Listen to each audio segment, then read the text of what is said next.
مساء الفل يا حلوين، عاملين ايه؟ يا رب تكونوا بخير وفي احسن حال. تعالوا النهارده نعمله مع بعض طاسة لحمة بالبصل بالبهارات، سهلة وسريعة وجديدة ومش هتاخد منك اكتر من 10 دقايق.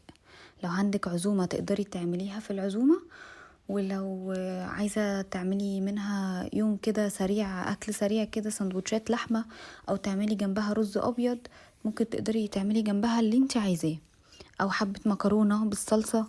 اعملي اللي انت عايزاه، الموضوع سهل وبسيط.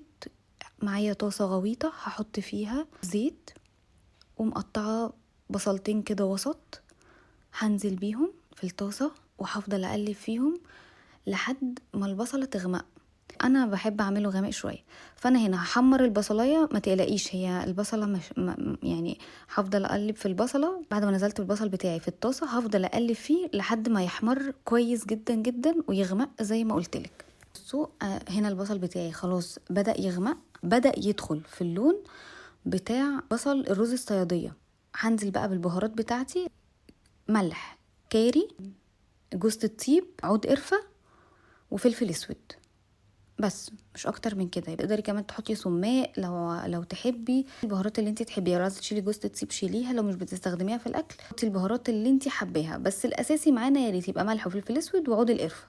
وبعد كده هنزل، كان معايا لحمه انتركوت، مسكت كل شريحه وقطعتها على 3، تمام. ولو الشريحه كبيره شويه تقدري تقطعيها على 4 كمان، وهنزل بيها في الطاسه بتاعتي وهبدا اقلبها بحيث ان انا اطمن ان هي اتشوحت من كل جنب. وبعد كده معايا حوالي نص كوبايه ميه بس هنزل بيها، ويفضل طبعا تبقى نص كوبايه ميه سخنه انزل بيها. وبعد كده هنزل بمعلقه صغيره سكر. عايزه اقول لكم السكر هيخلي طعم اللحمه تحفه، وهيودي طعم اللحمه في حته تانية خالص، وكمان هيسرع من تسويتها. يعني احنا زي ما قلنا هي لحمه بتاخد 10 دقايق بس. وبس كده يا حلوين، كده انا خلصت طاسه اللحمه بتاعتي وسبتها استوت. وبكده الفيديو بتاعنا سهل وسريع وبسيط وما خدش مننا اي وقت. تقدري تسيبي اللحمه بتاعتك 10 دقايق على النار لربع ساعه على حسب قطعيه اللحمه بتاعتك. اشوفكم في فيديو جديد على خير يا حلوين. متنسوش اللايك والشير وادعولي من قلبكم بالخير. سلام.